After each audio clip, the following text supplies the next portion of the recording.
अब 16th group elements में पढ़ते हैं oxides and halides of 16th group elements. तो ऑक्साइड्स बेसिकली क्या होता है, binary compound of oxygen with 16 group element are oxides. तो जैसे दो तरह के बनेंगे आपको, एक तो बनेगा 16 ग्रुप के एलिमेंट के साथ O2 और एक बनेगा आपका O3। वो तो ऑक्सीजन हो गया और ये अपन क्या बोल रहे हैं 16 ग्रुप्स के एलिमेंट। तो 16 ग्रुप के एलिमेंट क्या होते हैं, this is the 16 group elements. तो E इक्वल टू क्या हो जाएगा इसमें, अगर O2 बनाता है, अगर O2 बनाता है तो ये अपन क्या लेंगे ऑक्सीजन, सल्फर, सेलेनियम, हेलियम। और अगर EO3 बनाता है तो सल्फर, सेलेनियम एंड हेलियम लेंगे। Both are acidic in nature, दोनों क्या होते हैं एसिडिक इन नेचर। जब EO3 बनाएगा तो ऑक्सीजन नहीं होगा, सिर्फ सल्फर, सेलियम, हेलियम होगा।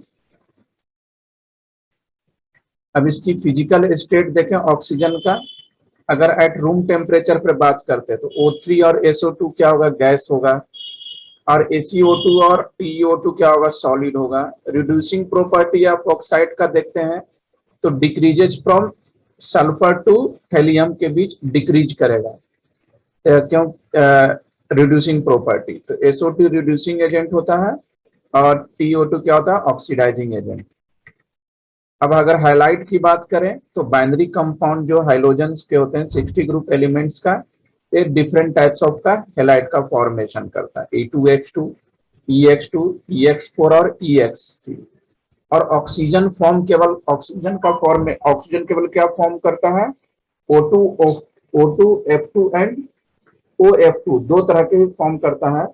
लेकिन आपके हाइलोजेंस जो है वो चार तरह के हैलाइड का फॉर्मेशंस करते हैं। स्टेबिलिटी ऑफ हैलाइड का अगर देखें तो हैलाइड की स्टेबिलिटी डिक्रीज करती है फ्लोरीन से आयोडीन के लिए। तो क्या होता है, फ्लोरीन, क्लोरीन, ब्रोमीन, आयोडीन, जैसे जैसे नीचे आएगा स्टेबिलिटी डिक्रीज होते जाती है क्योंकि साइज बढ़ते जाता है। Amongst hexa halides, hexa fluorides are they only stable halides होते हैं।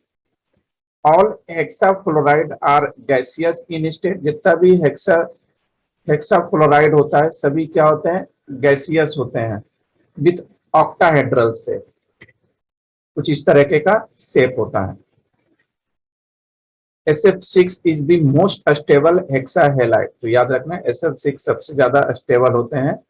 In all hexa halide central atom undergoes sp3d2 hybridization, क्योंकि कितने बॉन्ड बन रहे हैं आपके, दो 4 2 6 बॉन्ड बन रहे हैं ना।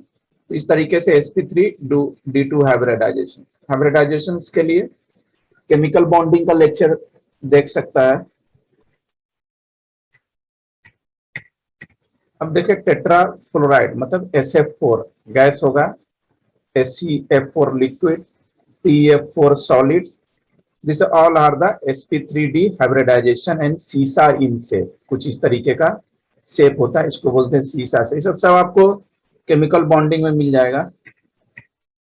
डाइहैलाइड की बात करते हैं तो डाइहैलाइड में क्या होगा, MH2, दो हाइलोजेंस। तो डाइहैलाइड के केस में क्या होगा कि सेलेनियम को छोड़कर क्या फॉर्म करता है, डाइक्लोराइड एंड डाइब्रोमाइड कॉल करता है। These are sp3 hybridized with angular in shape, कुछ इस तरीके का। मोनोहाइलाइड की बात करें तो मतलब कि मोनोहाइलाइड मतलब एक हाइलोजेंस, और यहाँ या आपको कह लो कि M2H2, तो ये भी तो दोनों का रेशियो 2:2 ही है, तो दोनों 2 से 2 कैंसिल आउट, यानी 1:1 रेशियो ही हो गया। तो these are the examples of monohalides. All monohalides undergoes disproportionation reaction show करता है। जैसे सेलेनियम क्लोराइड्स ब्रेक किया तो सेलेनियम क्लोराइड SCCl4 बनेगा और 3 सेलेनियम अलग हो जाएगा। अब जैसे कुछ क्वेश्चंस है, the hybridization of sulphur in SF4, hybridization क्या होगा, बेसिकली sp3d। क्यों, क्योंकि सल्फर जो है फ्लोरीन के साथ कितने बॉन्ड बना रहा है, 4, तो टोटल 4 होगा, तो ये होगा sp3d हाइब्रिडाइजेशन। ऐसे अगर देखा जाए तो यहाँ भी 2 3 4, यहाँ भी 3 2 5 1 6, 3 1 4, मतलब ये तो होगा नहीं, मैंने एबीसी में भी, एबीसी में कुछ हो सकता है। इसका मेन स्ट्रक्चर अपने को देखना पड़ेगा, तो इसके लिए केमिकल बॉन्डिंग चैप्टर देखना। अब देखते हैं डाई ऑक्सीजन। तो डाई ऑक्सीजन बनाते कैसे हैं बेसिकली? तो डाई ऑक्सीजन बनाने के लिए di oxygen produce by heating of chloride, nitride या पर पर मैग्नेट। आप क्लोराइड को, नाइट्राइड को, नाइट्राइड को या पर मैग्नेट्स को आप हीट करोगे तो डाई ऑक्सीजन प्रोड्यूस होगा कुछ इस तरीके से। पोटासियम क्लोराइड्स है, सोडियम नाइट्राइड्स है, ये सबको हीट किया या पर मैग्नेट्स है, इन सबको हीट किया तो आपको डाई ऑक्सीजन यहाँ ये बन रहा है। This are the di oxygen. फिर और क्या, और कैसे क्या बना सकते हैं? On catalytic decomposition of H2O2 gives O2। अब H2O2 डिकम्पोज होके भी ऑक्सीजन आपका तैयार होगा। जैसे H2O2 आपको कैटेलिस्ट MnO2 कैटेलिस्ट के प्रेजेंस में H2O2 ब्रेक हुआ तो यहाँ भी आपका डाई ऑक्सीजन बन गया। फिर और अदर मेथड्स है डाई ऑक्सीजन बनाने का। फर्स्ट है by thermal decomposition of oxide of metal which are in lower part of electrochemical cells. Thermal decomposition करेंगे मेटल के ऑक्साइड का, जैसे HgO मेटल का ऑक्साइड का थर्मल डिकम्पोजिशन मतलब उसको हीटअप किया तो यहाँ आपको डाई ऑक्सीजन तैयार हो गया। या हाइयर ऑक्साइड को डिकम्पोजिंग करेंगे तो उससे भी आपका ऑक्साइड तैयार हो जाएगा। फिर H2SO4 कंसंट्रेटेड सल्फ्यूरिक एसिड को रिएक्शन करेंगे MnO2 से तो यहाँ से भी आपको डाई ऑक्सीजन तैयार हो जाएगा। फिर action of water on sodium peroxide, sodium peroxide का रिएक्शन वाटर से करेंगे तो यहाँ भी आपको डाई ऑक्सीजन बन जाएगा। फिर साल्ट से भी आप डाई ऑक्सीजन बना लेंगे, तो साल्ट से कैसे बनाएंगे आप? Alkali nitrate on heating evolve, alkali nitrate को हीट अप करेंगे तो ऑक्सीजन बन जाएगा। फिर अल्काली नाइट्रेट मतलब सोडियम नाइट्रेट, पोटासियम नाइट्राइड। फिर K2Cr27 KMnO4 और KClO3 डिकम्पोजिशन हाई टेम्परेचर पे ये डिकम्पोज होके ऑक्सीजन बना लेगा।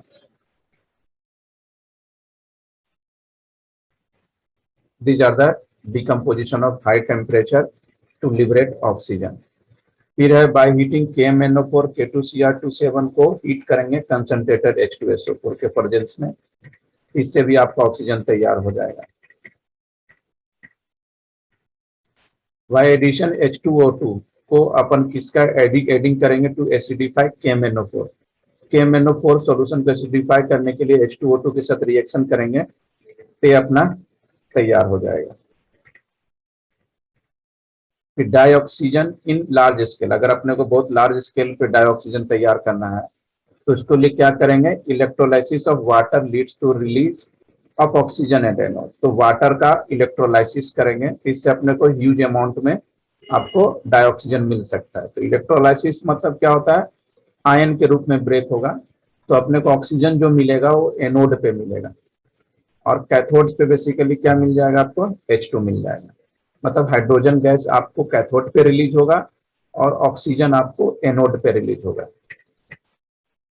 इंडस्ट्री में अगर अपन डाइऑक्सीजन बनाते हैं तो उसके लिए क्या करते हैं? Liquefaction and fraction distillation of air after removing CO2 and water vapour dioxygen is after. इसमें आपको liquefaction and fraction distillation, air का लिक्विफिकेशन एंड फ्रैक्शन डिस्टिलेशन करेंगे and after removing CO2 and water vapour dioxygen अपने को मिल जाएगा। अब KClO3 को heat up करेंगे, मतलब किसके प्रेजेंस में हीटअप करेंगे? कौन सी कैटलिस्ट यूज करेंगे?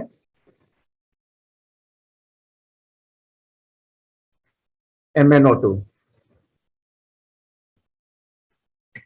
अब देखो डाइऑक्सीजन की फिजिकल प्रॉपर्टी क्या होती है? डाइऑक्सीजन कलरलेस होता है, ऑर्डरलेस होता है एंड टेस्टलेस गैस होते हैं। And these are the little heavier than air and it's slightly soluble in water. मतलब एयर से हेवी होता है बट वाटर में स्लाइटली सॉल्युबल होता है। and dissolved oxygen is responsible for the survival of aquatic life which may be flora or fauna. Dissolve oxygen जो होता है सर्वाइवल ऑफ एक्वेटिक लाइफ, मतलब जो जल के अंदर जो रहते हैं समुद्री जीव जो भी हो, वो सभी को मतलब लाइफ के लिए वाटर में ऑक्सीजन का डिजोल्यूशन होना जरूरी है, वो मे बी फ्लोरा या फ्यूना। एब्जॉर्ब बाय एल्कलाइन पायरोग्लोल, मतलब डाइऑक्साइड किसके थ्रू एब्जॉर्ब हो जाता है, एल्कलाइन पायरोगैलोल के द्वारा एब्जॉर्ब हो जाता है। Liquefied to be pale blue liquids, pale blue liquids को अपन क्या करेंगे, लिक्विफाई करेंगे। फिजिकल प्रॉपर्टी की बात करें, it is transform into A blue solid on further cooling, फिर से अगर ठंडा करेंगे तो ये ब्लू सॉलिड में कन्वर्ट होता है, मतलब इसकी फ्रीजिंग पॉइंट क्या होती है, -218.4 डिग्री सेल्सियस। फिर oxygen is N even number of electron, oxygen में क्या होते हैं, इवन नंबर ऑफ इलेक्ट्रॉन होते हैं। two of them are unpaired making the molecule paramagnetic and there are three naturally occurring isotope, oxygen के 3 isotope होते हैं, O16, O17 और O18। तो सबसे ज्यादा जो अपने को पाया जाता है ऑक्सीजन O16 पाया जाता है 99.762%, जबकि O17 का परसेंटेज क्या होता है 0.038% और O18 का क्या होता है 0.2%। केमिकल प्रॉपर्टी की बात करते हैं इसके, तो रिएक्शन विथ मेटल, अगर ऑक्सीजन का रिएक्शन मेटल से करवाते तो मेटल में क्या ले लेते हैं, सोडियम, रूम टेम्परेचर पे अगर करता है तो सोडियम का ऑक्साइड बना देता है, कैल्शियम के साथ रिएक्ट करें कैल्शियम ऑक्साइड बना सकता है। हाइवर सोडियम, पोटासियम, रुबिडियम और भी जितने भी मेटल्स हैं ऑक्सीजन के साथ कंबाइन करके पर ऑक्साइड और सुपर ऑक्साइड आपका बनाएगा। ठीक है, एक बार किया मेटल का ऑक्सीजन के साथ रिएक्शन नॉर्मल ऑक्साइड बनाया, फिर से ऑक्साइड नॉर्मल ऑक्साइड का रिएक्शन किया तो पर ऑक्साइड बनाएगा और फिर से करेंगे तो सुपर ऑक्साइड बना देगा। मैग्नीशियम को अगर ऑक्सीजन के साथ बर्न करेंगे एट एटमॉस्फेरिक ऑक्सीजन तो उस क्या बनेगा, मैग्नीशियम ऑक्साइड आपका तैयार हो जाएगा। मेटल लाइन आयरन एल्यूमिनियम जैसे ही डाइऑक्साइड के साथ कंबाइन करेगा ऑन हीटिंग तो मेटल का ऑक्साइड बन जाएगा, जैसे एल्यूमिनियम ऑक्साइड, आयरन ऑक्साइड। जबकि gold, platinum and noble gas do not react with oxygen directly. ये याद रखना, ये एक्सेप्शन याद रखना कि ऑक्सीजन, प्लेटिनियम और नोबेल गैस जो है वो ऑक्सीजन से डायरेक्ट रिएक्ट नहीं करता है, यानी किसी के प्रेजेंस में या कुछ कैटलिस्ट मिलाकर ऐसे डायरेक्ट रिएक्ट नहीं करता है। अब रिएक्शन विथ नॉन मेटल का देखते हैं ऑक्सीजन के साथ, तो जैसे ही नॉन मेटल ऑक्सीजन के साथ रिएक्ट करेगा अंडर हाई टेम्परेचर तो उसके ऑक्साइड बना देगा। जैसे H2 से किया ऑक्सीजन पे 1073 केल्विन पे तो हाइड्रोजन का ऑक्साइड बना, सल्फर से रिएक्शन किया सल्फर का ऑक्साइड बनाएगा, और फास्फोरस के साथ रिएक्ट किया तो फास्फोरस का ऑक्साइड बनाएगा। कार्बन के साथ रिएक्ट किया तो कार्बन को अपने इसमें ऑक्सीजन को लिमिटेड अमाउंट में रखेंगे और हीट करेंगे तो कार्बन मोनोऑक्साइड, लेकिन वही ऑक्सीजन को अगर ज्यादा अमाउंट में रख देंगे तो CO2 बन जाएगा। तो ये ख्याल रखना है, बहुत इंपॉर्टेंट क्वेश्चन है, रिएक्शन है कि कार्बन को ऑक्सीजन के साथ रिएक्ट करने पे कार्बन मोनोऑक्साइड भी बनता है और CO2 बनता है।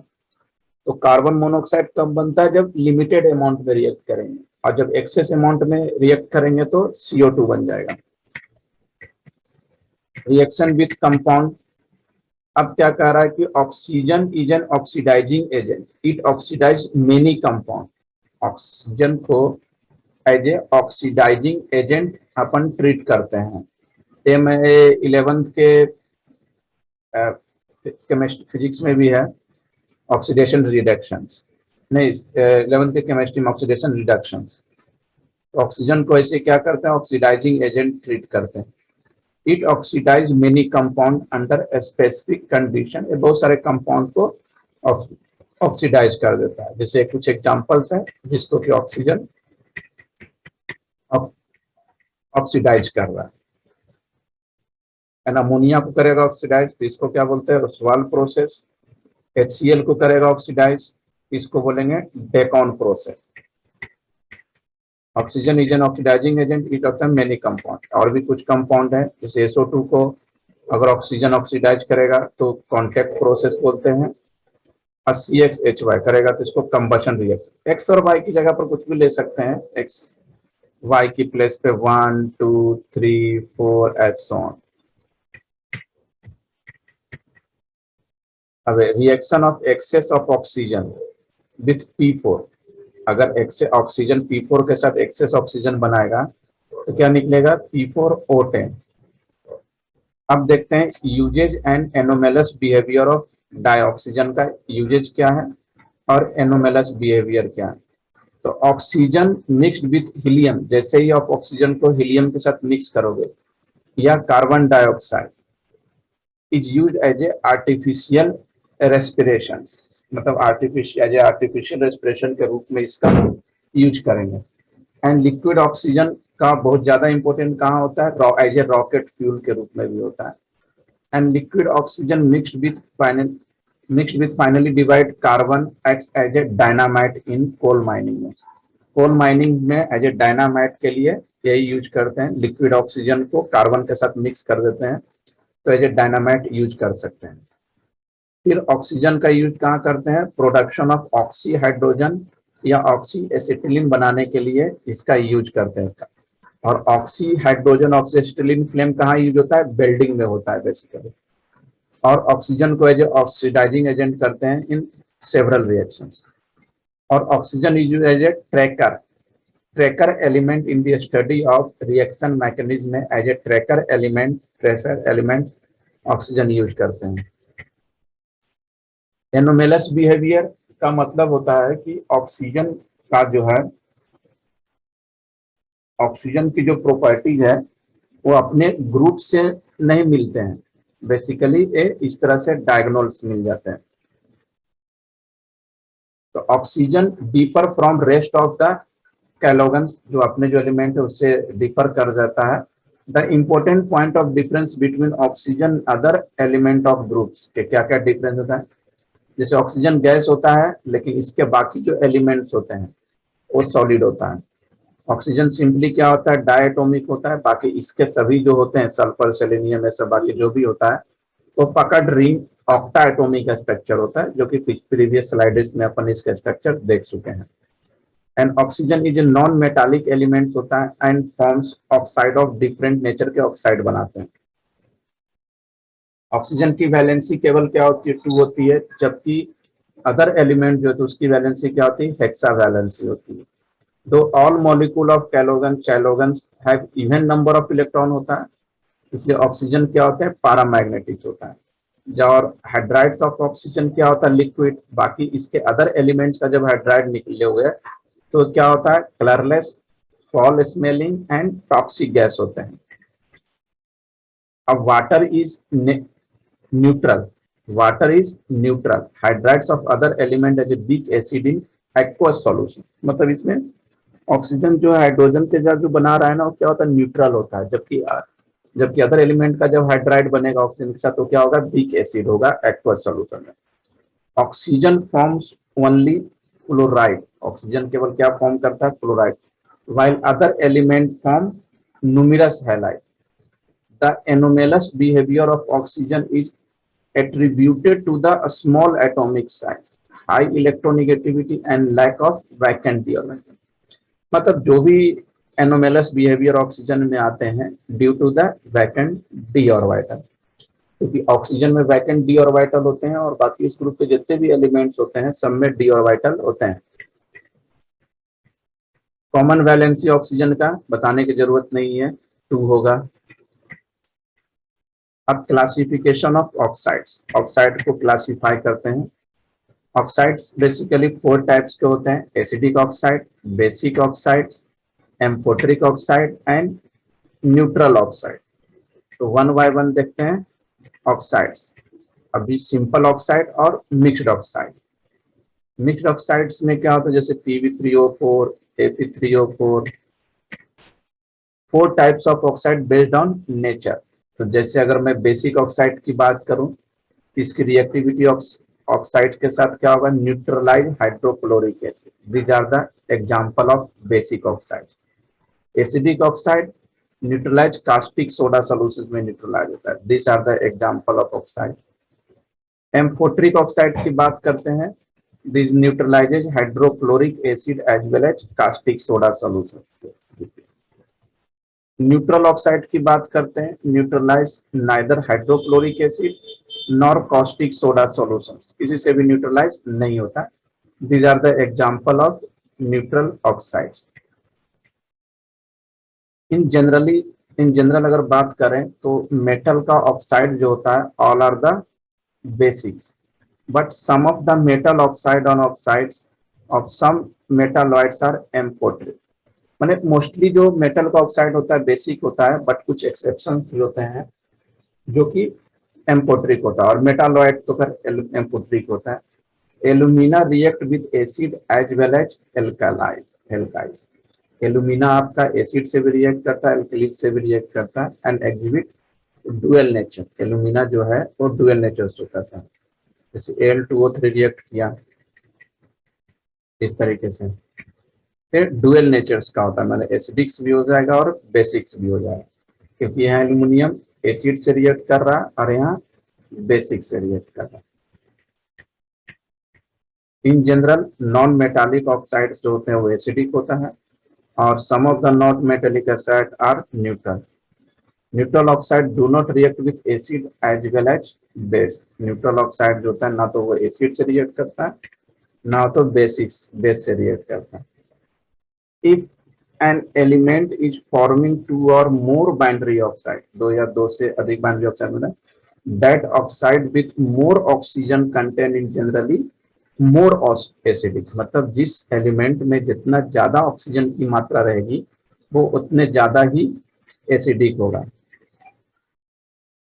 अब एम्फोट्रिक ऑक्साइड का एग्जांपल बताना है, इसमें आप देख लो जो मेटालॉइड होगा that is the amphoteric oxide Al2O3।